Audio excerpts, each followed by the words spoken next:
నీళ్ళలోన ఏ పాణి నిలువలేదు, అడవి పువ్వులే నీ ప్రేమ పొందగా, అడవి పువ్వులే నీ ప్రేమ పొందగా.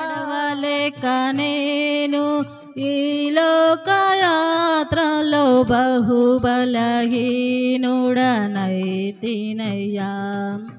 నడవలేక నేను ఈ లోకయాత్రలో బహుబలహీనుడనైతినయ్యా. నా చేయి పట్టి నీతో నన్ను ఎవరు నీలా ప్రేమించేదెవరు, నీలా క్షమించేదెవరు యేసయ్యా. నీలా పాపికై ప్రాణం పెట్టిన వారెవరు, నీలా పాపికై ప్రాణం పెట్టిన వారెవరు, నీతో సమమెవరు, నీలా ప్రేమించేదెవరు, నీలా క్షమించేదెవరు యేసయ్యా. సమయముకైనా నా స్థితి ఏమైనా, ఏ సమయముకైనా నా స్థితి ఏమైనా, అడుగడుగున స్తుతించనా, ఆరాధనతో సంతృప్తి పరచనా, ఆరాధనతో సంతృప్తి పరచనా. ఉదయమునే నిద్ర లేచినామయ్యా, రేయి పగలు కాపాడే యేసయ్యా. భూమి మీద ఏకీభవించినడలా అది పరలోకమందున్న నా తండ్రి వలన వారికి దొరుకునని మీతో చెప్పుచున్నాను. ఎలయనగా ఇద్దరు ముగ్గురు నా నామమున ఎక్కడ కూడి ఉందరో అక్కడ నేను వారి మధ్యన ఉందునని చెప్పిను. చిన్న ప్రార్థన చేసుకుందాం. అందరు తలలు వంచినట్లయితే ప్రార్థన చేసుకుందాం. పరిశుద్ధుడా, ప్రేమ స్వరూపి, కృపగలిగిన దేవానికి స్తోత్రం నాయన. ఈ రాత్రికాల సమయంలో మా తండ్రి, మా ప్రభా, మిలిక అరుణ ఇంటి వద్ద మా ప్రభా, ఈ గృహ కోడికలు మా ప్రభా, కృతజ్ఞత కోడిక మా తండ్రి, ఈ నామాన్ని స్తుతించడానికి, ఆరాధించడానికి మీరు ఇచ్చిన కృపను బట్టి నీ స్తోత్రం నాయన. కృతజ్ఞతగా మా తండ్రి, అక్కగారు మా తండ్రి నీ నామాన్ని స్తుతించాలని, ఆరాధించాలని మా తండ్రి ఎంతగానో ఆశపడి మా ప్రభా ఈ కొడుకుని ఏర్పాటు చేసి ఉండగా ఈ కుటుంబాన్ని దర్శించండి మా ప్రభానికి స్తోత్రం నాయన. మా తండ్రి ఈ గృహం యొద్ద చేరినటువంటి సంఘాన్ని కూడా మా ప్రభా, సంఘస్థులని ప్రతి ఒక్కరిని మీ జ్ఞాపం చేసుకోండి మా ప్రభా. నీ సన్నిధానములో మా ప్రభా ఈ గృహం యొద్ద మా తండ్రి నీ మాటల ద్వారా మా తండ్రి మీరు మాట్లాడండి మా ప్రభు. మాకును మా తండ్రి ఈ గృహస్థులకుని మా తండ్రి మాకును మేలుకరంగా మా తండ్రి ఉండినట్లుగా నీ మాటల చేత మీరు మాట్లాడిన సహాయం చేయండి మా తండ్రి. మాకు కనువిప్పు కలగజేసి మా తండ్రి శాంతి సమాధానం మాకు సమకూర్చమని చేకూర్చమని యేసు నామములో అడుగుచున్నాం మా తండ్రి, ఆమేన్. క్రీస్తునందు ప్రియ దేవుని బిడ్డలారా,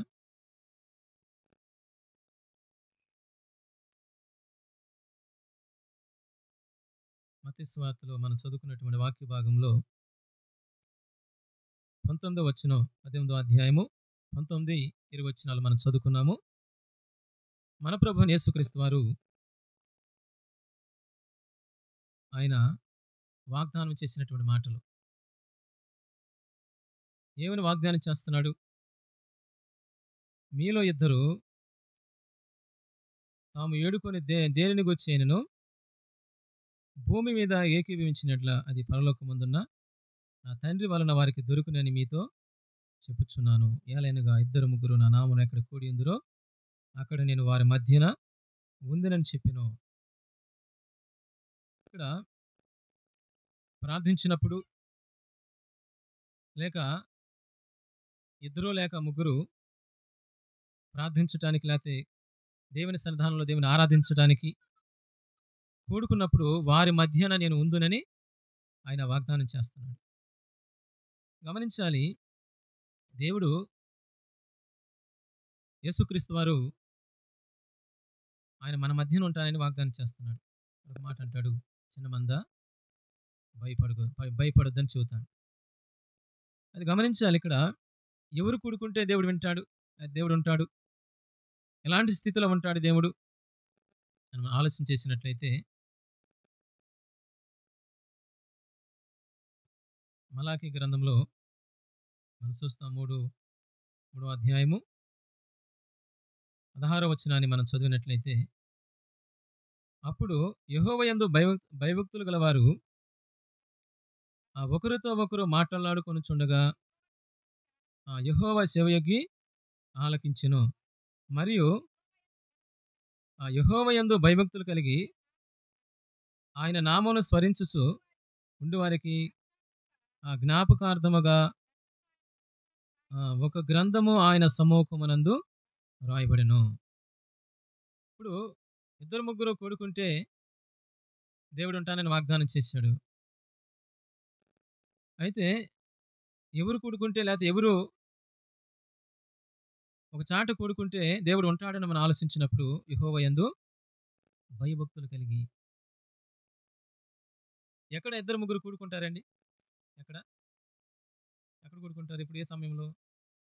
ఎందుకు మాట్లాడుతున్నాడు అంటే, మనకి ఆ ఆలోచన ఏంటంటే, మందిరములో లేకపోతే ఈ విధంగా సమాజంగా లేకపోతే సంఘముగా కూడుకునే విషయం మనకు జ్ఞాపకం వచ్చింది.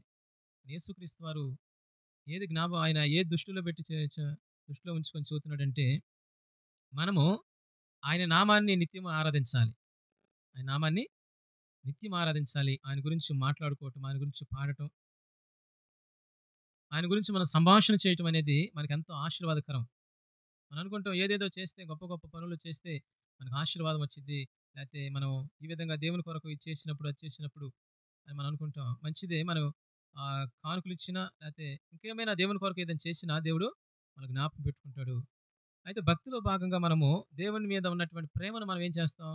మనము దేవునికి ఇచ్చుట అనే విషయానికి వస్తే మనం ధారాళంగా ఇస్తూ ఉంటాం. మంచిదే, కానీ గమనించాలి, మరి ఎక్కువగా మనము దేవుని సన్నిధానంలో మనం ఎదగాలంటే, ఆశీర్వదించబడాలంటే, మన శాంతి సమాధానము మనకు కలగాలంటే దేవుని సన్నిధానంలో మనము కూడుకోవటం అనేది చాలా ప్రాముఖ్యమైనటువంటి విషయం. ఎక్కడ కూడుకోవాలంటే, గృహములో అనుదిన ప్రార్థన. ఏ ప్రార్థన అండి? అనుదిన ప్రార్థన అంటే సాయంకాలము, ఉదయమన సాయంకాలం ఏం చేస్తారు? ఎవరండి? భయభక్తులు కలిగిన వారు దేవుని నామాన్ని స్తుతిస్తూ ఆరాధిస్తూ ఉంటారు. ఎవరైతే దేవుని ఆరాధిస్తూ ఉంటారో, ఎవరైతే దేవుణ్ణి గణపరుస్తూ ఉంటారో, ఎవరైతే దేవుని యొక్క వాక్యం గురించి మాట్లాడుకుంటూ ఉంటారో లేకపోతే సంభాషిస్తూ ఉంటారో, వారి మధ్యన దేవుడు ఉండి ఏం చేస్తాడు? ఆ మాటలు వింటూ ఉంటాడండి. ఆ మాటలని వింటూ ఉంటాడు.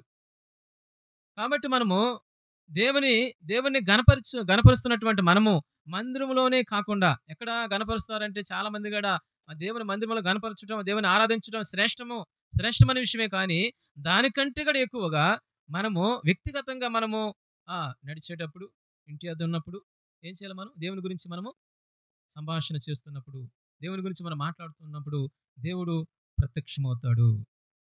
ఎవరు ప్రత్యక్షమవుతారు? దేవుడు ప్రత్యక్షమవుతాడు. దేవుడు మన మధ్యకి వచ్చి ఆయన మన మాటలు వింటూ ఉంటాడు. మనం చదువుకున్నాం 16వ వచనంలో, అప్పుడు యెహోవా యందు భయభక్తులు గలవారు ఒకరితో ఒకరు మాట్లాడుకొనుచుండగా యెహోవా చెవియొగ్గి ఆలకించెను. ఏం చేస్తాడంట? ఆయన ఆలకిస్తాడు.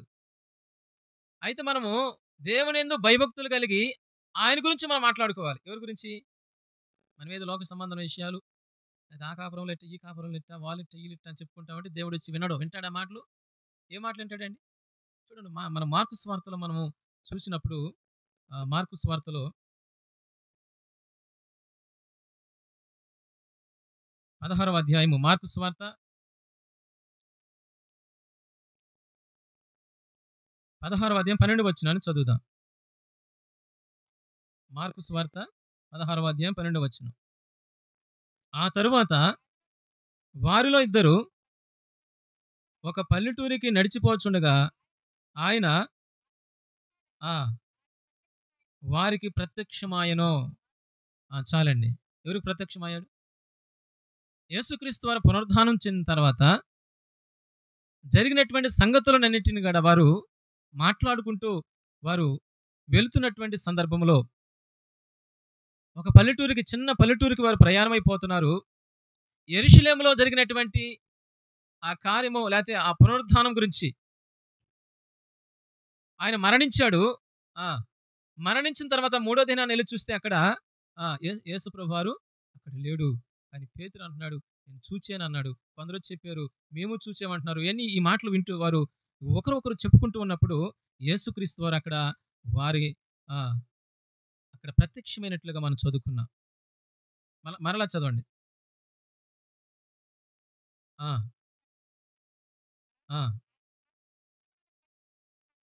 చాలండి. ఎట్లా ప్రత్యక్షమయ్యాడంట? మారు రూపంలో అంటే ఏంది అర్థం? ఆయన ఉన్నది ఉన్నట్టుగా కనపరుచుకోవాలి. అసలు ఏం మాట్లాడుకుంటున్నారు, నాకేం సమాధానం చెబుతారు వీరు అని యేసుప్రభు వారు మారు రూపమున, అంటే ఆయన ఉన్నటువంటి స్థితి కాకుండా వేరొక స్థితిని ఆయన కనపరుచుకుంటున్నాడు. కాబట్టి వారు గ్రహించలేకపోయారు. ప్రభువారు అంటున్నాడు, మీరు మాట్లాడుకునేది ఏంటి? మనకు లోక సువార్తలో 24వ అధ్యాయంలో మనం చూసినట్లయితే ప్రభువారు వారిని ప్రశ్నిస్తాడు. లోక సువార్త 24వ అధ్యాయము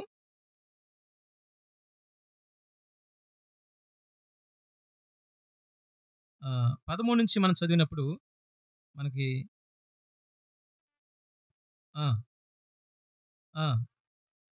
ఆమడ దూరమునున్న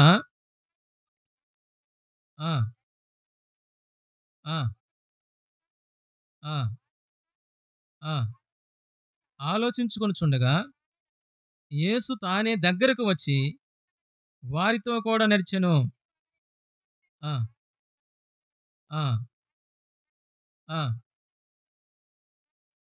అడుగుగా దుఃఖముఖులై నిలిచిరి. ఏమని అడుగుతున్నాడు? మీరు చెప్పుకునేది ఏందని అడుగుతున్నాడు. ఏమని అడిగాడండి? వారు చెప్పుకుంటున్నటువంటి మాటలేమో యెరూషలేములో జరిగినటువంటి సంగతులు. ఏంటి ఆ సంగతులు అంటే, యేసుక్రీస్తు వారు సిలువ వేయబడ్డాడు. యేసుక్రీస్తు వారు మూడో దినాలు చూస్తే సమాధిలో లేడు. ఆయన ఎక్కడ లేడు? సమాధిలో లేడు. జరిగినటువంటి సంగతులు ఏ సంగతులు అయితే ఉన్నాయో వాటిని వారు మాట్లాడుకుంటూ ఉన్నారు. యేసుక్రీస్తు వారు వారి దగ్గరకు వచ్చి, ఎక్కడికి వచ్చాడు? ఏ మాటలు మాట్లాడుకుంటుంటే? ఈరోజు మనం తెలుసుకోవాల్సింది ఏంటంటే, మనం దేవుని మాటలు మాట్లాడుకుంటుంటే దేవుడు మన దగ్గరికి వస్తాడు. ఎక్కడికి వస్తాడు? మన దగ్గరికి వస్తాడు. ఇలా కాకుండా లోక సంబంధమైన మాటలు, ముసలమ్మ ముచ్చట్లు అవన్నీ పెట్టుకుంటే మన దగ్గరికి వస్తాడా?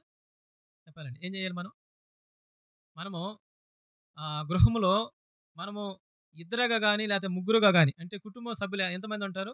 ఒక గృహంలో ఇద్దరు ఉండొచ్చు, లేకపోతే ముగ్గురు ఉండొచ్చు. ఇద్దరు ముగ్గురు నుంచి ఇంకా ఎక్కువగానే ఉంటారు. అవునా కదా? అయితే మనం మాట్లాడుకునేటప్పుడు దేవుడు వచ్చి ఎప్పుడు వింటాడు? అన్ని మాటలు వింటాడంటే, కొన్ని మాటలు దేవునికంటే ఇష్టం ఉండదు, కొన్ని మాటలు దేవునికి ఇష్టం ఉండదు.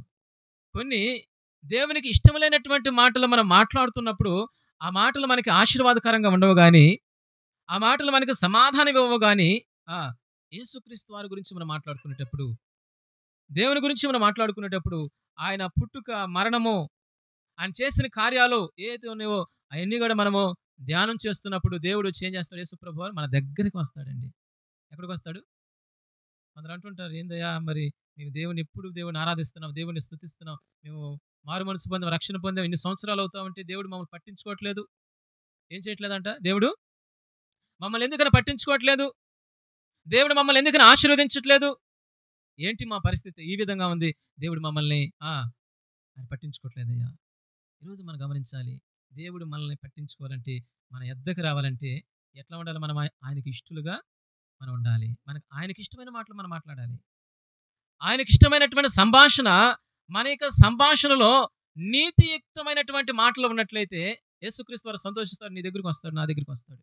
లేకపోతే మనం లోక సంబంధమైన మాటలు, ఆ మాటలు నోటి మాటలే కదా అనుకుంటాం, వాటిని కూడా దేవుడు వింటూ ఉన్నాడు, ఆయన వింటున్నాడు. అయితే నువ్వు ఏ స్థితిలో మనం ముందుకెళ్తున్నావో నువ్వు ఆలోచించాలి. చూడండి, మనం ఈ లోక సువార్తలో మనం చూసినట్లయితే వారు ఆ ఇద్దరు, ప్రభువు వారి గృహానికి కూడా వెళ్తాడు. ఆ ఇద్దరు ఎవరైతే ఉన్నారో వారు వెళ్ళాల్సిన ఆ ఊరికి ఆ సమీపంగా వచ్చినప్పుడు పొద్దుగూకుతున్నప్పుడు ఆయన ఇంకా ముందుకి ఆ ఊరు దాటి ఇంకా వెళ్ళే విధంగా కనపడుతున్నప్పుడు వారు అంటాడు, అయ్యా పొద్దుపోయింది కదా, ఇంకెందుకు మా దగ్గర ఉండొచ్చు కదా. ప్రభు వారు వాళ్ళ దగ్గరికి వెళ్ళిన తర్వాత ఆయన భోజనం చేసే సమయంలో రొట్టెని విరిచి వారికి పంచిపెట్టిన తర్వాత వాళ్ళకి అర్థమైపోయింది, ఈయన యేసు ప్రభువారు. యేసు ప్రభువారు అని వారికి అర్థమైన తర్వాత ఆయన అదృశ్యుడు. ఆయన చూడండి, మనము 30 నుంచి 31 వరకు మనం చదివినట్లయితే మనకి ఈ మాటలు కనపడతాయి. చదవండి. ఆయన వారితో కూడా భోజనములకు కూర్చున్నప్పుడు ఒక రొట్టెను పట్టుకొని స్తోత్రము చేసి దాన్ని విరిచి వారి కన్నులు తెరవబడి ఆయనను గుర్తుపట్టిరి. అంతటా ఆయన వారికి అదృశ్యుడాయను. ఎప్పుడైతే వారికి ఆ రొట్టెని పంచిపెట్టాడో, స్తోత్రం చేసి విరిచి వారు పంచిన తర్వాత వారి కనులు తెరవబడ్డాయి. గుర్తుపెట్టేటప్పుడు ఈయన యేసుక్రీస్తు వారు. ఈరోజు మనం గమనించాలి, యేసుక్రీస్తు వారిని ఏం చేయాలి? మనం యేసుక్రీస్తు వారి యొక్క మాటల గురించి మనము ధ్యానించాలి. దేవునితో గడిపేటువంటి సమయం నీకు ఉన్నట్లయితే, చాలామందికి అంటే విడిగా ఉదయం నుంచి సాయంత్రం వరకు అంటే పనుల్లో బిజీగా ఉంటారు, అవునా కదా. రాత్రి ఖాళీ కదండి, అందరూ విశ్రాంతిగా ఉంటారు కదా. అప్పుడు ఏం చేయాలి? చక్కగా కూర్చొని కుటుంబం అంతా కూర్చొని దేవుని ఆరాధించే స్థితి. పాటలు పాడుతూ దేవుని వాక్యాన్ని చదువుకొని ప్రార్థించి నువ్వు ఆ విధంగా నీ యొక్క జీవితాన్ని ముందుకు తీసుకెళ్తే ఏమైందండి? సమాధానము నీ కుటుంబానికి వచ్చింది. చూడండి, మనము యేసుక్రీస్తు వారు ఇంకా 11 మంది అపోస్తలులు కూడా ఆయన వారి మధ్యన ఆయన ప్రత్యక్షమైనట్టుగా మనం చూస్తాం. 36వ వచనంలో మనం చదివినప్పుడు 36వ వచనంలో వారు ఇలాగ మాట్లాడుచుండగా ఆయన వారి మధ్యన నిలిచి మీకు సమాధానమవుగాకని వారితో అనెను. చాలండి. ఏమంటున్నాడు ప్రభువారు? వారి మధ్యన నిలువబడి వారి మధ్యన ఆయన ప్రత్యక్షమయ్యాడు. వారు లోపట ఉండి ఏం చేస్తున్నారు? తలుపు మూసుకొని ఏం చేస్తున్నారు? వాళ్ళు లోపల ఉన్నారు, మాట్లాడుకుంటున్నారు. అట్లా జరిగింది, అట్లా జరిగింది. ఇన్ని ప్రభుని గురించి వారు మాట్లాడుకుంటూ ఉంటే ప్రభువారు వారి మధ్యన నిలిచి. ఎవరి మధ్య నిలిచాడు? మరి ఎన్నోసార్లు మనం కూడుకున్నాం, ఎన్నోసార్లు మనము ఈ విధంగానే స్తుతి కూడుకులో మనం పాల్గొన్నాం. ఎప్పుడు కూడా ఆయన వచ్చినట్టుగా మనకి కనపడ్డా? చెప్పాలండి, కనపడ్డా? కనపడినట్టుగా మనకి ఏమో అర్థం కాదు. ఎందుకని? ఆయన ఆత్మరూపిగా ఉన్నాడు కాబట్టి. పరిశుద్ధాత్మ దేవుడు ఆయన మన మధ్యన ఉన్నాడు. మన మధ్యన ఉన్నటువంటి పరిశుద్ధాత్మ దేవుని యొక్క కార్యాలు మాత్రమే మనకు అర్థమవుతాయి ఇప్పుడు, అవునా కదా. ఏమర్థమవుతాయి? పరిశుద్ధాత్మ దేవుడు మనలో ఉంటే, మన గృహంలో ఉంటే జరిగే కార్యాలు ఏ విధంగా ఉంటే ఆ కుటుంబానికి సమాధానం కలిగింది. మొట్టమొదట ఆ కుటుంబానికి సమాధానము. ఆ తర్వాత నీ కుటుంబంలో దేవునికి ఆశీర్వాదాన్ని చూస్తావు, దేవుని ఆశీర్వాదము చూడగలుగుతావు. మరి చాలామంది అనుకుంటారు, ఏందే ఆశీర్వాదం, ఏమి లేదే, ఆరాధిస్తున్నావు. నువ్వు పైన దేవుని ఆరాధిస్తే ఉపయోగం లేదు. నువ్వు ఊరకనే ఏదో పైన 2-3 మాటలు చెప్పుకొని నువ్వు ముగిస్తే కుదరదు. మనము మలకీ గ్రంథం మనం చదివా 3:16లో భయభక్తులు ఏమండాలంట? భయభక్తులు హృదయపూర్వకంగా నువ్వు ధ్యానిస్తే, హృదయపూర్వకంగా నువ్వు దేవుని స్తుతించినప్పుడు ఆయన నీకు ఆ స్తుతిని, ఆరాధన వినటానికి వస్తాడు. నువ్వు చెప్పుకునేటువంటి మాటలు వినటానికి వస్తాడు. ఇంకా నీకు అనేకమైనటువంటి తలంపులు, నీకు ఆలోచనలు ఇవ్వటానికి ఎందుకు వస్తాడండి ఆయన? మన ఈ లోక స్వార్థలో మనం చదివినప్పుడు వారు, నువ్వు ఎన్ని మమ్మల్ని అడుగుతున్నావు, నువ్వు యెరూషలేములో ఉండి నువ్వు భోజనం చేస్తున్నావు కదా, జరిగిన సంగతులు నీకు తెలియలేదంటే ఆయన ఇంకా లేఖనం ఎత్తి మాట్లాడాడు వారితో. ఎట్లా మాట్లాడాడు? లేఖనము చూపుతూ, లేఖనాన్ని చూపుతూ వారితో మాట్లాడాడు. లేఖనము నెరవేర్చబడింది, మీరు గ్రహించలేదా అన్నట్లుగా వారితో మాట్లాడాడు. ఈరోజు మనం గమనించాలి, మనము భయము భక్తితో మనం ఉన్నట్లయితే మనకి ఏది తెలియాలో, మనకి ఏది అవసరమో, దేవుని కృపను మనం ఏ విధంగా పొందుకోగలుగుతామో దేవుడు ఆయన మాటల ద్వారా నీకు తెలియపరుస్తాడు, వాక్యం ద్వారా నీకు తెలియపరుస్తాడు. నువ్వు దేవుని సన్నిధానంలో నీకు నడవడిక ఏ విధంగా ఉండాలో కూడా దేవుడు తన యొక్క వాక్కు ద్వారా నీకు తెలియపరుస్తాడు. నువ్వు ఏ విధంగా ఆశీర్వదించబడతావు, ఏ విధంగా దేవుని సన్నిధానంలో నువ్వు పరిపూర్ణతను చెందగలుగుతావో, దేవుని ఆత్మపూర్ణుడై నువ్వు ఏ విధంగా ఉండగలుగుతావో దేవుడే నీకు బోధిస్తాడు.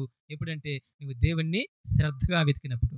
చెప్పాలండి, దేవుణ్ణి శ్రద్ధగా వెతికినప్పుడు మనము సంఘములో కూడుకోవటమే కాదు, ఎక్కడ కూడుకోవాలి? గృహములో. ఎంతమంది కూడుకుంటున్నారు? ఒకసారి చూపించండి. ప్రతిరోజు అయ్యా మేము గృహంలో కూడుకుంటున్నాం, దేవునితో మాకు అనుబంధం ఉంది. ఈ రోజున నీవు గృహంలో దేవుని సన్నిధానంలో కూడుకొని ఆ గృహ కూడిక ఏదైతే ఉందో నువ్వు క్రమంగా జరుపుకుంటూ దేవుని ఆరాధిస్తున్నప్పుడు, స్తుతిస్తున్నప్పుడు, ఘనపరుస్తున్నప్పుడు దేవుడు నీ పట్ల ఆయన కార్యము చేస్తాడు. చూడండి, మనము అపోస్తుల కార్యములో 16వ అధ్యాయము 25వ వచనాన్ని మనం ఒకసారి మనం చూసినట్లయితే అక్కడ బంధకాలు ఉన్నటువంటి అపోస్తుడైన పౌలు, శీల వారు ఏ విధంగా దేవుని నామమును స్తుతిస్తూ వారు ప్రార్థించారో మనం చూడగలుగుతాం. అపోస్తుల కార్యములు 16వ అధ్యాయము 25వ వచనాన్ని మనం చదువుకుందాం. అయితే మధ్యరాత్రి వేళ పౌలును శీలయు దేవునికి ప్రార్థించుచు కీర్తనలు పాడుచుండిరి, ఖైదీలు వినుచుండిరి. మహాభూకంపము కలిగెను.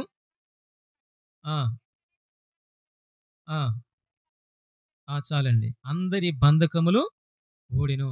దేవునామన స్తోత్రం కలుగును గాక. ఏం ఊడిని అంట? బంధకాలు ఊడిని. చాలా ప్రాముఖ్యమైనటువంటి విషయం. ఈ మాటను మనం బాగా అర్థం చేసుకోవాలి. ఎవరు ప్రార్థిస్తే, ఎవరు కీర్తనలు పాడినప్పుడు, ఎవరు దేవుని ధ్యానించినప్పుడు అంటే పౌలు శీల హృదయపూర్వకంగా భయము భక్తి కలిగి ఏ స్థితిలో ఉన్నప్పటికీ కూడా, ఏ స్థితిలో ఉన్నా, ఎలాంటి సందర్భంలో ఉన్నా నువ్వు దేవుని నామమును స్తుతించగలిగితే నువ్వు దేవుని ఆశీర్వాదాన్ని, దేవుని కార్యాన్ని నువ్వు చూస్తావు. ఎందుకంటే నువ్వు స్తుతించినప్పుడు, ఆరాధించినప్పుడు, ప్రార్థించినప్పుడు, నువ్వు దేవుని వాక్యాన్ని ధ్యానిస్తున్నప్పుడు దేవుడు నీ యొద్దకి వస్తాడు. ఎక్కడికి వస్తాడు? దేవుని మహిమ, దేవుని శక్తి, ఆ ప్రభావము నిన్ను కమ్ముకునిద్ది. దేవుడు నీ మధ్యకు వచ్చినప్పుడు జరిగే సంభవాలు ఏ విధంగా ఉంటాయంటే, అక్కడ నీకు ఏదైతే ఆ కొరత ఉన్నదో దాన్ని దేవుడు తీరుస్తాడు. అసమాధానంతో ఉన్నావా? దేవుడు సమాధానాన్ని ఇస్తాడు. ఇబ్బందుల్లో, ఇరుకులో ఉన్నావా? దాని నుంచి ఏ విధంగా నువ్వు బయటపడాలో కూడా దేవుడు నీకు మార్గాన్ని తెరుస్తాడు. ఎప్పుడంటే నువ్వు దేవుణ్ణి ధ్యానించాలి. ఎట్లా ధ్యానించాలండి? నేను ఒక్కనే ఉన్నాను, ఒక్కదాన్నే ఉన్నాను, ఒక్కనే ఉన్నానని చెప్పుకుంటే కుదరదు. కొంతమంది ఏమంటారు, వాళ్ళు రాలేదు, వీళ్ళు రాలేదు, ఇంట్లో వాళ్ళు రాలేదు, సాకులు చెబుతూ ఉంటారు, పని కాలేదయ్యా అందుకే ప్రార్థనకు రాలేదు. అది ప్రార్థించుకోవట్లేదు మేము రోజు. దేవుని సన్నిధానంలో నువ్వు ప్రార్థించేటువంటి ఒక మనసు నీకుంటే, శ్రద్ధ కూడినటువంటి ఆ యొక్క మనసు నీకున్నట్లయితే, శ్రద్ధతో నువ్వు గృహములో ప్రార్థించడానికి నువ్వు ఎప్పుడైతే నువ్వు ముందుకు వస్తావో దేవుడు ఆయనగా నీ వద్దకు వస్తాడు. చెప్పాలండి, ఎక్కడికి వస్తాడు? నువ్వు ప్రార్థించడం ప్రారంభిస్తే నీ వద్దకు వస్తాడు. లేదు, నువ్వు అవశ్రద్ధగా ఉంటూ, అనాలోచనగా ఉంటూ, పనుల మీద బిజీ అయిపోతే ఆయన నీ వద్దకు రాడు. వస్తాడా? యెరూషలేము నుంచి వెళ్తున్నారు. ఎక్కడికి వెళ్తున్నారు? అమ్మాయు గ్రామానికి, చిన్న పల్లెటూరు, అక్కడికి వెళ్తున్నారు. వాళ్ళిద్దరు వెళ్తూ ఉంటే యేసు ప్రభు వారు వారిద్దరి ఎద్దకు వచ్చాడండి. ఎక్కడికి వచ్చాడు? వారిద్దరి ఎద్దకు వచ్చాడు. ఎందుకు వచ్చాడు? వారు ఏదో లోక సంబంధమైన మాటలు, లేకపోతే రకరకాలుగా వారు మాట్లాడుకుంటూ ఉంటే, ముచ్చట్లు చెప్పుకుంటూ ప్రయాణం చేస్తూ ఉంటే ప్రభు వారు అక్కడికి వచ్చేవాడు కాదు. వాళ్ళతో నాకు సంబంధం లేదనుకునేవాడు. ఎప్పుడు ఆయనకు సంబంధం? చెప్పాలండి, ఎప్పుడు సంబంధం అండి ఆయనకి? ఎప్పుడైతే శ్రద్ధగా నీవు కొన్ని విషయాలు, దైవ సంబంధమైన విషయాలు మాట్లాడుకుంటూ ఉంటావు, నీకు అర్థం కాకపోయినా నువ్వు ధ్యానించడానికి నువ్వు ప్రయత్నం చేస్తూ, దేవుని వాక్యంలో ఈ మాటలు ఉన్నాయి కదా, దేవుడు ఈ విధంగా మాట్లాడాడు, ఏంటో మనకు అర్థం కావట్లా అని వాటి గురించి మీరు సంభాషించుకుంటే వాటిని తెలియపరచడానికి నీ ఎదుకు వస్తాడు. ఎక్కడికి వస్తాడు? నువ్వు ఎక్కడ ఉంటావు అక్కడికి వస్తాడు. నువ్వు కూర్చొని బైబిల్ ముందు పెట్టుకొని ఆయన మాటలను చదువుకుంటూ, ఏంటి ఇది అర్థం కావట్లేదంటే ఆయన నిన్ను సమీపించి, ఇద్దరు ముగ్గురు, ఎంతమంది అంట? మరి ఇప్పుడు ఎంతమంది ఉన్నావు? ఇక్కడ రాడా? చెప్పాలండి, ఇక్కడ రాడా? వస్తాడు, రాడా? అంటే గృహంలో స్తుతి కూడిక ఎందుకు పెట్టుకుంటారు? సంఘం వస్తే, సేవకులు వస్తే దేవుడు అక్కడికి సమీపిస్తాడు. దేవుడు చేసిన కార్యాలను బట్టి, ఇదిగో ఏం చేశాడు దేవుడు? 2024 మొదట్లో మనం ఏం చేస్తాం? ప్రభువా ఇదిగో మమ్మల్ని కొత్త నూతన సంవత్సరంలో మమ్మల్ని అడుగుపెట్టేట్టుగా చేసేవయ్యా అని మనం ఎంతగానో సంతోషిస్తాం. మరల ఈ సంవత్సరం ముగింపులో ప్రభువా ఈ సంవత్సరం అంతా మమ్మల్ని కాపాడావయ్యా, మమ్మల్ని జ్ఞాపం చేసుకున్నావు, అనేక కష్టాల్లో అనేక శ్రమల్లోంచి కూడా విడిపించావయ్యా. జ్ఞాపం చేసుకోవటం, దేవుని ఆరాధించటం ఎంతో ఉత్తమమైనటువంటి పని. దేవుని వాక్యము బయలుపడుతున్నప్పుడు, దేవుని నామాన్ని స్తుతిస్తున్నప్పుడు, దేవుని యొక్క ప్రార్థిస్తున్నప్పుడు దేవుని సన్నిధి ఇక్కడ ఉంటుందని మనము ఎంతగానో నమ్మి ఈ విధంగా మనము కూడుకుని జరుపుకుంటున్నాం. మంచిది. దేవుడు ఆయన సమీపిస్తాడు. ఆయన ప్రత్యక్షత ఈ రోజున ఆయన ప్రత్యక్షం కావాలని నువ్వు ఆశపడి ప్రార్థించినట్లయితే నీ ఎద్దకు కూడా వస్తాడు. చెప్పాలి, ఎక్కడికి వస్తాడు? మన ఎద్దకు వస్తాడు. 11 మంది ఉన్నారు, ఇంకా మిగతా వాళ్ళు కూడా ఉన్నారు. అక్కడ కూడా ఆయన ప్రత్యక్షమయ్యాడు. వాళ్ళకి సందేహాలు ఉన్నాయి. ఏం సందేహాలు? మరి ఏమనుకుంటున్నారంటే ఈయన ప్రభువా కాదా? ఏం సందేహాలండి? ఈయన ప్రభువా కాదా? సందేహాలుగా తీరుస్తాడు. కొన్ని సందేహాలు ఉంటాయి, కొన్ని సందేహాలు మనుషుల్లో ఉంటాయి. వాటిని కూడా ఆయన సరిచేయగలిగినటువంటి సమర్థుడు. నీలో ఉన్నట్టు నీ కుటుంబంలో ఉన్నటువంటి ఆ కష్టాలు, బాధలు, చింతలు ఏవైతే ఉంటాయో వాటిని ప్రభు సన్నిధానంలో ఏం చేయాలి? కుమ్మరించాలి ప్రార్థన ద్వారా. అవునా కదా? ఏం చేయాలండి? ప్రార్థన ద్వారా కుమ్మరించే వ్యక్తిగా ఉండాలి. దేవుడు నీ మొర వినున్నట్లుగా ప్రార్థించాలి. అలాంటి స్థితిలో దేవుడు నేను జ్ఞాపం చేసుకుని ఆయన జవాబిచ్చే దేవుడు అన్నాడు. ఇక్కడ మనం చదివినటువంటి వాక్య భాగంలో పౌలు, శీల మరి ఏం చేస్తున్నారు? ఏ సమయంలో అంట? అర్ధరాత్రి వేళ. ఏ రాత్రి అండి? ఒకసారి చెప్పాలి అందరూ. ఎలాంటి సమయంలో? 9 గంటల సమయంలోనా? కాదు, అర్ధరాత్రి వేళ. అర్ధరాత్రి వేళ అందరూ ఎట్లా ఉంటారు? ప్రపంచం అంతా అర్ధరాత్రి ఏం చేస్తూ ఉంటారు? నిద్రలో ఉంటారు కదా. వీళ్ళకి ఎందుకు మరి ఇట్లా అని అంటే అప్పటికే వారు కొరడాలతో కొట్టబడ్డారు, వారు బంధకములో ఉన్నారు, వారు హ్యాపీగా డబుల్ కాట్ మంచం మీద ఉండి పాటలు. ఆ పాటలో ఎక్కడున్నారంటే బంధకములో ఉండి వారు పాటలు పాడుతున్నారు. ఈ రోజున దేవుడు అన్నీ మనకిస్తే, దేవుడు మనకి శాంతి సమాధానం ఇస్తే, మనం దేవుని ఆరాధించడానికి మనకు మనసు ఉండట్లేదు. దేవుడు మనకు సమాధానం ఇచ్చాడు, కొన్ని ఇబ్బందులు వస్తుంటే వాటి నుండి కూడా విడిపిస్తున్నాడు. అన్ని దేవుడు మనకి ఆయన సహాయకుడిగా ఉంటే దేవుని ఆరాధించడానికి అన్ని సౌకర్యవంతమైనటువంటి జీవితం మనకున్న మనం ఏం చేస్తాం? మనం అనాలోచితమైనటువంటి జీవితం. ఈ రోజున మనము దేవుని సన్నిధిలో ఒక తీర్మానం చేసుకోవాలి. ప్రభువా మేము కూడా నేను ఆరాధిస్తామయ్యా, ప్రార్థిస్తాం. ఏం చేయాలి తీర్మానం? మేము కూడా నేను ఆరాధిస్తామయ్యా, నీ ప్రత్యక్షత మాకు కావాలి. నీవు సమీపించుట మాకు ఆశీర్వాదము. నువ్వు సమీపిస్తే ఏం జరిగిద్దండి? చెప్పాలి. అక్కడ ఒక భూకంపం వచ్చింది. ఎందుకు వచ్చింది తెలుసా? ఆ భూకంపానికి కారణం ఎవరు? పౌలు, శీల. వారు చేసిన ప్రార్థన, వారు పాడిన పాటలో ఏదైతే ఉన్నావో ఆ పాటలకి, ఆ ప్రార్థనకి భూమి అంతా కదిలిపోయింది. వాళ్ళ కాళ్ళ కింద ఉన్న భూమి కదిలిపోయింది. చెరసాల తలుపులన్నీ తెరవబడ్డాయి. అక్కడ ఖైదీలకు ఉన్నటువంటి బంధకములు ఊడిపోయినాయి. ఎలాంటి సమస్యలు ఉన్నా కానీ దేవుని యందు భయభక్తులు కలిగి ప్రార్థించే వ్యక్తులు అయితే ప్రభు అంటున్నాడు కదా, ఎవరైతే ఒక విషయం మీద ఏం చేయాలంట? ఒక విషయం మందు ఏకీభవించి ఏం చేయాలి?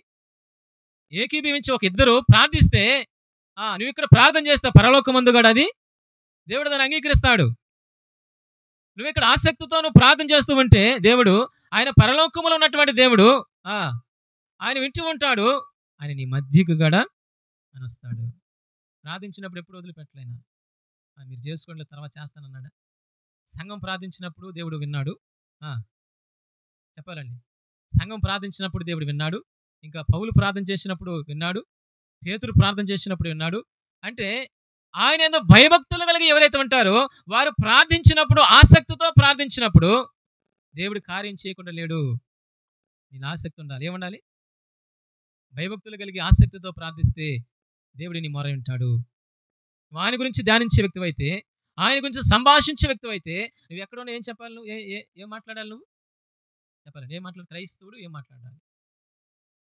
పరిశుద్ధ గ్రంథము సంబంధించినటువంటి మాటలు మాట్లాడే వ్యక్తిగా ఉండాలి. పరిశుద్ధ గ్రంథములో ఉన్నటువంటి నీతికి తగినట్టుగా నువ్వు మాట్లాడాలి. అంటే ఎప్పుడు నువ్వు వాక్యాన్ని అన్ని జనులు ఎదుట ఎక్కడ పెడితే అక్కడ అంటే నువ్వు వాక్యం నువ్వు మాట్లాడకపోయినా వాక్య సంబంధమైన నీతి ఏమి నీతి అండి? వాక్య సంబంధమైన నీతిని నువ్వు మాట్లాడే వ్యక్తిగా ఉండాలి. దేవుని గురించి నువ్వు ధ్యానించే వ్యక్తిగా ఉండాలి. అటువంటి స్థితి నీలో ఉన్నట్లయితే దేవుడు నీ యొక్క భక్తిని బట్టి ఆయన ఎంతగానో సంతోషిస్తాడు. కేవలము నామకార్థ భక్తి మనలో ఉండకూడదు. ఏ భక్తి? నామకార్థ భక్తి అంటే పేరుకు మాత్రమే క్రైస్తవులుగా ఉన్నట్లయితే, పేరుకు మాత్రమే మనము చూసేవారికి భక్తి పరులుగా కనబడి లోపట దేవునికి ఇష్టం లేని జీవితం అంటే ఉపయోగం ఉండదు. మనము దేవునితో సంబంధించిన వ్యక్తులుగా ఉండాలి. దేవునితో సంబంధం ఎప్పుడు ఏర్పడింది? సహవాసం. ఎవరితో సహవాసం చేయాలి చెప్పాలి? ఎవరితో సహవాసం? మనసుతో మనం సహవాసం చేస్తుంటే వారికి నచ్చినట్టుకుంటే వారు మనతో ఉంటారు. అవునా కదా? నచ్చినట్టు లేకపోతే, వారికి నచ్చినట్టుగా మనం మాట్లాడకపోతే ఏం చేస్తారు? కలెక్షన్ కట్ అయిపోయింది. ఏమైపోయింది? స్నేహ బంధము తెగిపోద్ది. మరి ఇప్పుడు నువ్వు ప్రభుతో ఉండాలనుకుంటున్నా, ప్రభుతో ఉండకుండా నువ్వు ప్రభుతో గడపకుండా, ప్రభు సంబంధించినవి నువ్వు ఆలోచించకుండా, ప్రభు నువ్వు రా అని నువ్వు పిలవకుండా, ప్రభు మా జ్ఞాపం చేసుకో, మా గృహంలోకి రాయా, నా హృదయంలో రాయి, నువ్వు ఆహ్వానించకపోతే వస్తాడా? నువ్వు ఆహ్వానించిన నువ్వే స్థితిలో ఉండి ఆహ్వానించాలి? భయము, భక్తి. దేవునికి సంబంధించినటువంటి వ్యక్తిగా నువ్వు ఉండి నువ్వు ఆ విధంగా ప్రభుని ఆహ్వానించినట్లయితే ఆయన వస్తాడు. ప్రభువారు మన హృదయంలోనూ, మన గృహంలోనే కాదు, మన హృదయంలో కూడా ఆయన ఉండడానికి ఇష్టపడుతున్నాడు. ప్రార్థించినప్పుడు, మాట్లాడుతున్నప్పుడు, వాక్యాన్ని చదువుతున్నప్పుడు, పాడుతున్నప్పుడు కూడా ఆయన ఎంతగానో సంతోషించాలి. ఆయన సంతోషం పడుతూ వస్తాడు. మనం ఆయన ఏం చేయాలి? మనం సంతోషింప చేయాలి, ఆనందింప చేయాలి. అప్పుడు ఆయన మన ఎద్దకి ఆయన వచ్చి మనల్ని ఆశీర్దిస్తాడు, మనం దీవిస్తాడు. కాబట్టి మనం దేవుని సన్నిధానంలో మనము కేవలము ఎట్లా ఉండకూడదు? ఆదివారం కనపడతాం, శనివారం కనపడతాం, శుక్రవారం కనపడతాం, మిగతా రోజులు దేవునితో సంబంధం లేకుండా ఉంటే ఏమైంది? ఉపయోగం లేదు. అయ్యా మేము వస్తున్నాం కదా, శుక్రవారం శనివారం వస్తున్నాం కదా, ఆదివారం వస్తున్నాం కదా, సంబంధం ఎందుకు లేదు? సంబంధం ఉందయ్యా, సంబంధం ఉంది. సంబంధం ఉన్నట్లయితే రాత్రి కూడా ప్రార్థన చేస్తావు. ఏం చేస్తావు? ఏ స్థితిలో ఉన్న ప్రార్థన చేస్తావు. ఇప్పుడు పౌలుసీలు ఎక్కడ ఉండి ప్రార్థన చేస్తున్నారు చెప్పాలని? ఎక్కడున్నారు? చెరసాల్లో. ఈ మాటలు చదివేటప్పుడు నాకు మొదట్లో బహు ఆశ్చర్యం కలిగింది. అరే మనం బాగానే ఉన్నాం, మనకి ఇబ్బందులు లేవు, ఏమి లేవు, మోకరించి ప్రార్థన చేయాలంటే మనకు కష్టమైపోతుంది, మనకి ఏం అర్థం కావట్లేదు. కానీ పౌలు శీల వారి ఆసక్తి చూడు ఎంత గొప్పగా ఉందో. అపోస్తుడైన పౌలు శీల వీరిద్దరు కూడా కొరడాల చేత కొట్టబడ్డారు. వాళ్ళు ఏం అపరాధం ఏం చేయలా. ఏం చేశారు వాళ్ళు చెప్పాలి? ఏం చేశారండి వాళ్ళు? వదలగొట్టాడు. ఎవరు? పౌలు వారు ఒక దెయ్యాన్ని గద్దించాడు అంతే. అది తప్పు చేశాడు ఆయన. ఒక యవనస్త్రాల్లో పట్టినటువంటి దెయ్యాన్ని, యవనస్త్రాల్ని ఇబ్బంది పెడుతున్నటువంటి ఆ పుతు అనే దెయ్యాన్ని ఆయన గద్దిస్తే దెయ్యం వెళ్ళిపోయింది. వెళ్ళిపోతే ఆ యవనస్త్రాలు ఎవరైతే ఉందో ఆమెకి యజమానులు ఆమె ద్వారా వ్యాపారం చేస్తున్నారు. ఏంటి ఆ వ్యాపారం? ఏం వ్యాపారం అండి? జరిగేది చెప్పిద్ది, జరగబోయేది చెప్పాలి. ఏం చెబుతుంది? జరిగింది, జరగబోయేది చెబుతా ఉంది. చెబుతుంది. ఏం బట్టి ఉంది అంటే ఈ స్థితి అంతా జరుగుతూ ఉంటే పౌలు వారు మనసులో నొచ్చుకొని బాధపడి గద్దించాడు, వెళ్ళిపోయింది. అందుకని పౌలుని ఎవరికి అప్పచెప్పారు? న్యాయాధిపతులకి అప్పచెప్పారు. వాళ్ళు తీసుకెళ్ళి చెరసాల పడేస్తే ఇప్పుడు ఏం చేస్తున్నాడు? కొరడాలతో కొట్టారు, కొట్టి చేస్తే, ఆ విధంగా చేస్తే పౌలు ఏం చేస్తున్నాడు? కమ్మగా పాటలు పాడుతున్నాడు. ఏం చేస్తున్నాడు? పాటలు వస్తాయా చెప్పాలి? పాటలు వస్తాయండి. రక్తం కారుతా ఉంది, గాయాలైనవి, ఏమొచ్చింది? కన్నీళ్ళు వస్తాయి. ఏమొస్తాయి? అదేనండి వారి భక్తికి మన భక్తికి వ్యత్యాసం అదే. మరి కష్టకాలంలో కూడా దేవుని ఆరాధించటమే నిజమైన భక్తి. వ్యాధి వచ్చినప్పుడు, బాధలు వచ్చినప్పుడు కూడా దేవుని విడిచిపెట్టక దేవుని ఆరాధించే సమయము. ఏ సమయము? దేవుని ఆరాధించే సమయం. ఎప్పుడైనా ఆదివారం కావచ్చు, శుక్రవారం కావచ్చు, శనివారం కావచ్చు. ఆ సమయమే కాదు, నువ్వు ఆరాధించే సమయం, దేవుణ్ణి స్తుతించే సమయం సాయంకాలము, ఉదయము చెప్పాలి. ఇప్పుడు భక్తులు పాత నిబంధన కాలంలో, కొత్త నిబంధన కాలంలో కూడా భక్తులు చేసిన పని ఏంటంటే ఉదయము, సాయంకాలము దేవునితో సంబంధమైనటువంటి జీవితం. కాబట్టి వారు ఆశ్చర్యకార్యాలు చేశారు, వారి జీవితాలు అద్భుతాలు జరిగినాయి. ఇప్పుడు పౌలు ప్రార్థిస్తే, శీల పౌలు ప్రార్థించి కీర్తనలు పాడితే అక్కడ బంధకాలు ఊడిపోయినాయి. చెప్పాలి, బంధకాలు అంటే నువ్వు ప్రార్థిస్తే, నువ్వు భక్తిని కొనసాగిస్తున్నావు, నీ కుటుంబం ఆశీర్వదించబడాలంటే నువ్వు కుటుంబంలో ఉన్నటువంటి 2 కావచ్చు, 3 కావచ్చు, వారు స్టాండర్డ్గా విశ్వాసంలో నిలబడి ప్రార్థిస్తే నీ కుటుంబ సభ్యులు ఎంతమంది అయితే ఉంటారు వారందరు కూడా ఏమవుతారు? వారి బంధకాలు పడతాయి. ఏం పడతాయి? ఉంటాయి కదా బంధకాలు. ఏ బంధకాలు ఉంటాయండి? అనేకమైన బంధకాలు. బంధకాలంటే ఇంకా రకరకాలుగా ఉంటుంది పరిస్థితి. అవన్నీ కూడా ఊడిపోవాలంటే, కొన్నిటి నుంచి విడుదల పొందాలంటే, కొన్ని బాధల నుంచి బాధలంటే మనకేముంటాయండి? ముఖ్యంగా చూస్తే ఈనాడు ఈ ఈ కాలంలో అప్పుల బాధలు ఎక్కువ ఉంటాయి. ఏ బాధలు ఎక్కువ ఉంటాయి? ఇది కూడా ఒక బంధకమే కదా! బంధకమా కాదా? బాధించేదేది ఇప్పుడు? చెప్పాలి. ఏం బాధిస్తాయి? ఆర్థిక ఇబ్బందులు. అవును కదా! ఆర్థిక ఇబ్బందులు. మరి అవి పోవాలంటే ఎట్ట పోతాయి? కష్టపడితే పోతాయి. కష్టపడినా పోవట్లేదు కదా! పోతున్నాయా? అందరూ కష్టపడేవాళ్ళే. పావు. నువ్వు దీన్ని తీరిస్తే ఇంకోటి వచ్చింది మళ్ళీ అవసరత. దాన్ని చేస్తాం మళ్ళీ. ఈరోజు మనం గమనించాలి.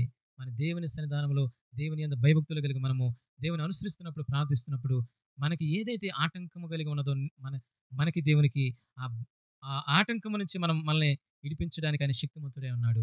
ఆ బంధకం నుంచి మనం విడిపించడానికి, ఆ అప్పుల బంధకము నుంచి, వ్యాధైన బంధకము నుంచి, అనారోగ్య బంధకము నుంచి, ఇంకా చూస్తే మనోయాధన అనే బంధకము నుంచి ఎట్లా ఉంటారు? ఉన్న బాధలు బట్టి ఎవరికి చెప్పుకోలేక ఏ విధంగా ఉంటారు? మనోవ్యాధి కలిగి ఉంటారండి. ఆ బంధకము అది కూడా ఎలాంటిది? అది బంధకం కాదా? కాదన్నవారు చేసి చూపించండి. అవునన్నవారు చేసి చూపించండి. అది కూడా బంధకం లాంటిదేనండి. మనోవ్యాధి అంటే ఏంది? బాధలు వస్తాయి. ఆ బాధలు బట్టి బాధపడుతూ ఉంటారు. పక్కన వాళ్ళు చెప్పరు, ఇంట్లో చెప్పరు, వాళ్ళు కృంగిపోతూ ఉంటారు.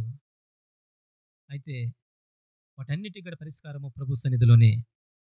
దేవునామన స్తోత్రం కలుగును గాక. మనం ప్రార్థిస్తే, మనం దేవుని ధ్యానిస్తే, దేవుని గురించి మనం ఒక ఇద్దరు కాదు, ఇద్దరు ముగ్గురుగా కూడుకొని లేకపోతే నలుగురుగా కూడుకొని ప్రార్థించినప్పుడు, ఆరాధిస్తున్నప్పుడు, నువ్వు దేవుని వాక్యాన్ని ధ్యానిస్తున్నప్పుడు, కీర్తనలు పాడుతున్నప్పుడు దేవుని శక్తి ప్రభావము నీ గృహాన్ని చెప్పాలి, నీ గృహములో యేసుక్రీస్తు వారు ప్రత్యక్షమవుతాడు. ఆయన ఉంటే ఏమైనా కొద్దుగా ఉండిద్దా? చెప్పాలండి. ఆయన ఉంటే కొద్దుగా ఉండిద్దా? మార్తా మరియా మనకు తెలుసు కదా. మార్తా మరియా, ఇంక ముగించబోతున్నా. మార్తా మరియా యేసుక్రీస్తు వారు ఆ బేతనీకి వచ్చినప్పుడల్లా ఆ గృహానికి వచ్చేవాడు. మరి ఎంతగానో సంతోషం. ఎందుకని? యేసుక్రీస్తు వారు వస్తే ఎంత ఆశీర్వాదం. ఆయన ఏ మాటలు చెబుతాడు? ఆయన జీవం కలిగిన మాటలు. చెప్పాలి. ఏ మాటలు చెబుతాడండి? జీవం కలిగిన మాటలే చెబుతాడు. ఆయన అర్థమైన మాటలు మాట్లాడు. ఏదో ముచ్చలు పెట్టుకొని లేకపోతే రకరకాలుగా ఆయన మాట్లాడి వెళ్ళడు. ఆయన వచ్చాడంటే ఆయన దాని గురించి కూడా ఆలోచించడు. దేని గురించి? ఆహారం గురించి కూడా. ఆహారము అంత ప్రత్యేకత ఏం కాదు. మనకు అవసరం ఏంటంటే దేవుని వాక్యము. చూడండి, మనము లోకస్ వార్తలో మనం చదువుతున్నప్పుడు వారి గురించి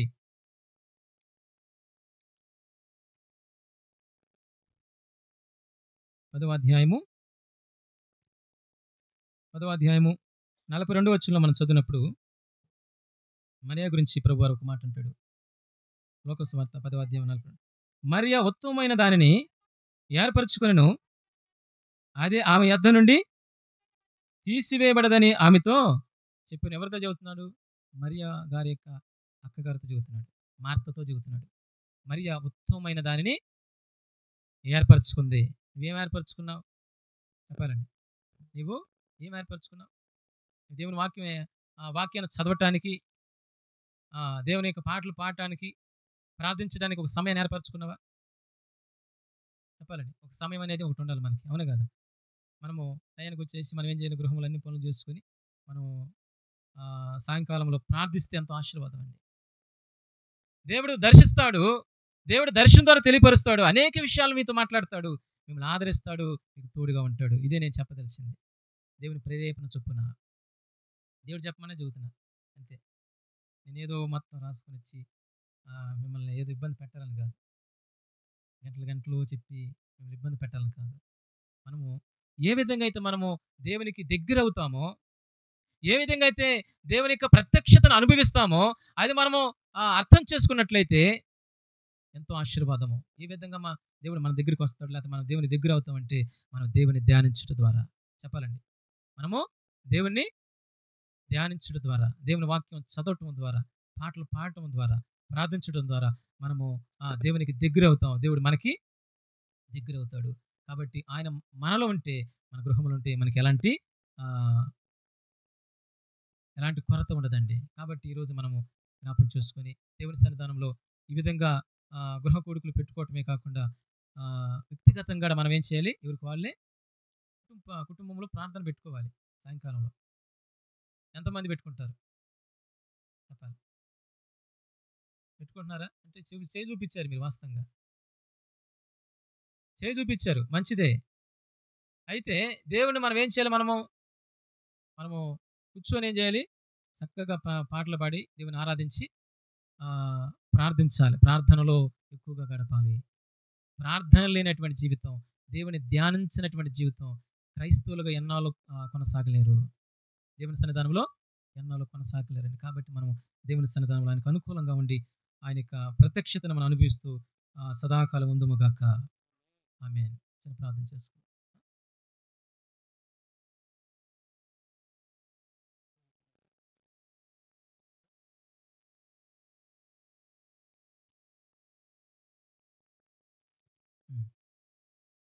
చేసుకుందాం.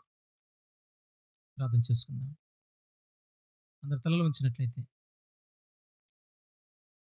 మహాపరిశుద్ధుడా, ప్రేమ స్వరూపి, కృపగల దేవా, నీ ఘనమైన ఉన్నతమైన నామమును బట్టి నీ స్తోత్రాలు చెల్లిస్తున్నాం. మీ సన్నిధానంలో మా తండ్రి, మా ప్రభువా, మమ్మల్ని జ్ఞాపకం చేసుకుంటున్నది నీ స్తోత్రం నాయన. మెలిక అరుణాక ఇంటి వద్ద మా ప్రభువా గృహములో సంఘమంతా కూడుకొని మా తండ్రి ఈ విధంగా ఆరాధించడానికి, స్తుతించడానికి మా తండ్రి ఇచ్చిన కృపను బట్టి నీ స్తోత్రములు. మా ప్రభువా, నీ వారికి చేసిన మేలుని బట్టి వారిని విడువక మా ప్రభువా ఎన్నంటుండి మా ప్రభువా ప్రత్యేక సందర్భాల్లో మా తండ్రి కష్ట సుఖాల్లో మా ప్రభువా ఆదరిస్తూ మా ప్రభువా వారిని విడనాడకుండా మా తండ్రి వారికి తోడే ఉన్నందుకు నీ స్తోత్రాలు చెల్లిస్తున్నాం.